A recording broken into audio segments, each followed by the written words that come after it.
नाजरीन, MYK news के साथ मैं हूँ इकरा आबिद। नाजरीन, हम मौजूद हैं आज अलहमरा में, जहाँ पे वुमेंस डे के हवाले से एक इवेंट रखा गया है, जहाँ पे डिसेबल लोग, जहाँ पे ट्रांसजेंडर्स लोग, जहाँ पे हम जैसे नॉर्मल लोग सारे आए हुए हैं और एक ही तरह से परफॉर्म कर रहे हैं, बात कर रहे हैं।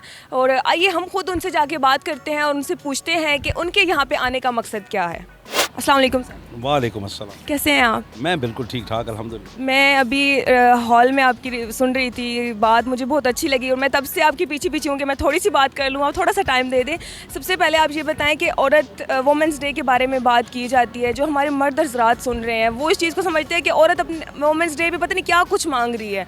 आप उनको क्या कहना चाहेंगे कि एक औरत क्या चाह रही है, ये एक मर्द को कैसे समझना चाहिए? देखें, अगर हम अक्सरियत मुसलमान हैं इस मुल्क में, तो अगर अक्सरियत की मैं बात करूं तो ये दिमाग में समझें कि जब आप बेटे होते हैं ना, तो आपकी जन्नत आपके माँ के पाँव के नीचे होती है। जब आप खावंद बनते हैं, आपका आधा ईमान आपकी बीवी होती है।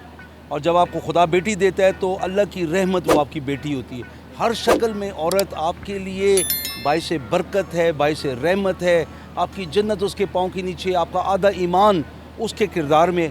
तो ये चीज़ें हम जब समझ लेंगे ना, तो उस औरत की इज़्ज़त के अलावा उसको अपने से एक कदम आगे रखने के अलावा हम और कुछ करेंगे नहीं। ये बातें अगर हम समझ जाएं, सिर्फ ये 3 रिश्ते एक औरत के अपनी ज़िंदगी में, तो हम औरत के साथ कभी भी हमें बदतमीज़ी, वो तो हम भी कर जाते हैं क्योंकि हम लोग जाहिल हैं ना बुनियादी तौर पे।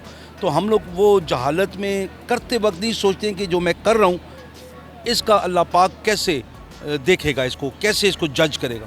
तो अगर हम थोड़ा सा उसकी जजमेंट से डर जाएं और उसके फरामीन के ऊपर चलें, तो औरत की इज़्ज़त ही इज़्ज़त होगी, औरत का तहफ़्फ़ुज़ ही तहफ़्फ़ुज़ होगा, औरत की रिस्पेक्ट ही रिस्पेक्ट होगी। और यही ज़रूरी है हमारे लिए। वुमेंस डे के बारे में आप क्या कहेंगी? यहाँ पे वुमेन एम्पावरमेंट की बात की जा रही है, आपके ख्याल में ये क्या है? देखिए, पहले तो मैं ये कहती हूँ कि हम लोग बार बार कहते हैं feminist feminist feminist. I think every human must be a feminist because women rights are the human rights.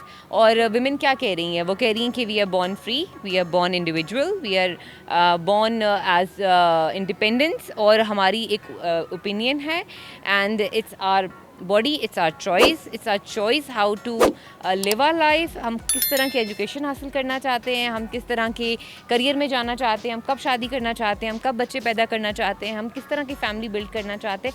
ये जो राइट है, ये एक म्यूचुअल अंडरस्टैंडिंग के थ्रू होता है अपने कपल के साथ, अपने हस्बैंड के साथ। और मैं समझती हूँ कि पेरेंट्स को इनकरेज करना चाहिए कि वो अपनी बच्चियों को पढ़ा लिखा कर इस काबिल बनाएं कि वो ये अपनी लाइफ के डिसीजंस खुद ले सकें और तभी वो एम्पावर्ड फील करेंगी। मैं कहूँगी जो माजूरी है वो हमारी सोसाइटी में है, लोगों के जहनों में है। हमारा जो माशरा है वो जहनी माजूर है, ठीक है। कोई भी काम ऐसा नहीं है जो आप नहीं कर सकते, हर काम आप कर सकते हो अगर उसे आप करने का ठान लो।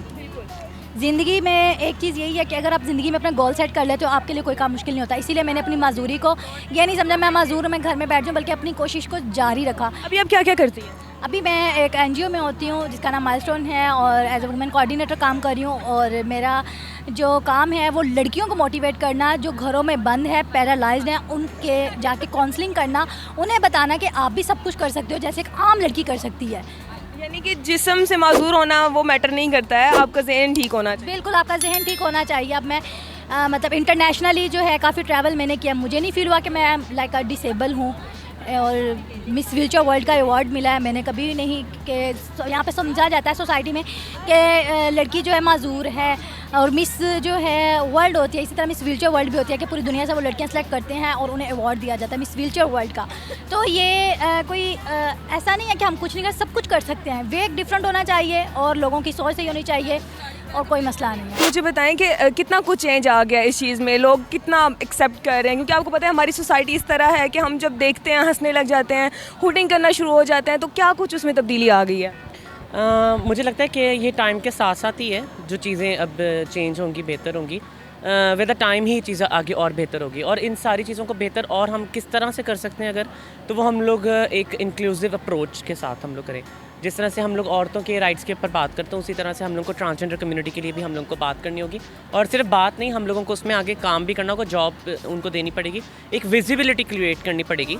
एक विजिबिलिटी होगी, लोगों के अंदर अवेयरनेस आएगी। और ये चीज़ें जो उनसे बहुत इंपॉर्टेंट एक फैक्ट है जो एक एक जो एक मूवमेंट है ट्रांसजेंडर कम्युनिटी की, वो उसको बहुत अच्छी तरीके से। हमारी सोसाइटी इस तरह की, हम ये समझते हैं कि ये हम में से नहीं है, ये तो इंसान ही नहीं है, ये समझा जाता है। तो अभी काफ़ी कुछ तब्दीली आ गई है, अवार्ड आपके पास आ गया है, काम आप कर रही हैं, आगे और क्या प्लान है आपका?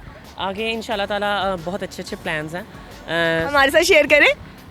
Like I am planning to कि मैं आगे इलेक्शन में भी पार्टिसिपेट करूं, ज़बरदस्त। और ये एक अच्छी चीज़ होगी जो कि हम लोग चाहते हैं, वही इंक्लूसिव अगर हम चाहते हैं। और मुझे हम देखिए, हम लोग को बात यहाँ पे ये है कि कब तक जौन सी औरतें या मर्द जौन से हम लोगों की आवाज़ वहाँ तक आगे ईवानों तक पहुँचाएंगे। मतलब हम लोग खुद इतने एम्पावर्ड हैं अब हम लोग कि हम अपनी आवाज़ खुद आगे ना पहुँचा सकते हैं, हम अपने राइट्स के लिए हम लोग लड़ सकते हैं, अब हम लोग सारी चीज़ें हम लोग कर सकते हैं। तो आई डोंट थिंक सो अब हम लोगों को किसी और बैसाखियों की ज़रूरत पड़ेगी, हम लोग खुद अब उन चीज़ों के हम आगे आएंगे। मैंने आपका प्ले देखा, मुझे बहुत अच्छा लगा। मैं बस ऑडियंस को दिखाना चाह रही हूँ, आप थोड़े से लफ्ज़ों में ये बता दें कि आपका जो आज का प्ले था उसका जो लेसन था वो क्या था? हमारा जो आज का प्ले था वो बेसिकली हमने इस थीम पे रखा था, जो इस साल का थीम है कि ब्रेक द बाइस, कि सारे तासुबात को ख़त्म करें और हम इंसान को इंसान समझें।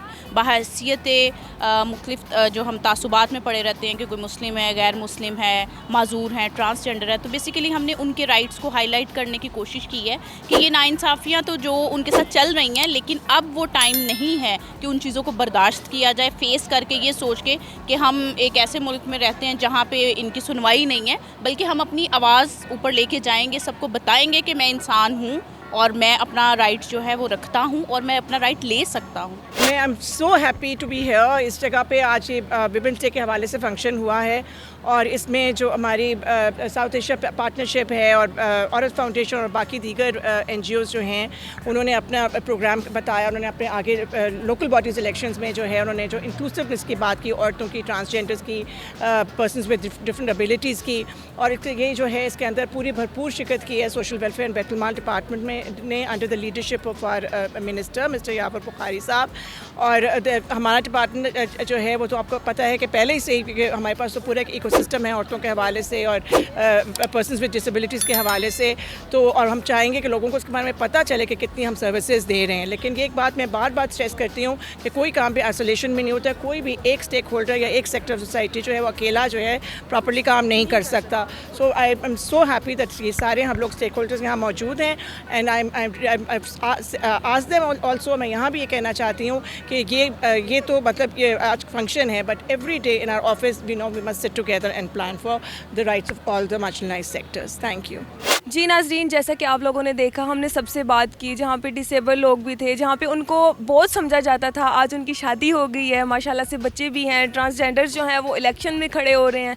काफ़ी तब्दीली आ गई हुई है वुमेंस के हवाले से, ट्रांसजेंडर्स के हवाले से। डिसेबल लोग जो हैं, जो थे, वो अब हम पे बोझ नहीं रहे हैं। मुझे लगता है कि हमारी सोच हम पे बोझ बन गई हुई है, जिसको हम अपने दिमाग से हटाना नहीं चाह रहे हैं। खुदारा अपनी सोच को चेंज करें और सोसाइटी में जो ये लोग हैं इनको एक्सेप्ट करें और खुश रहें, हंसते रहें, मुस्कुराते रहें। नेक्स्ट दोबारा मिलेंगे एक नए मुकाम पे, एक नई वीडियो के साथ। तब तक के लिए इजाज़त दीजिए। अल्लाह हाफ़िज़।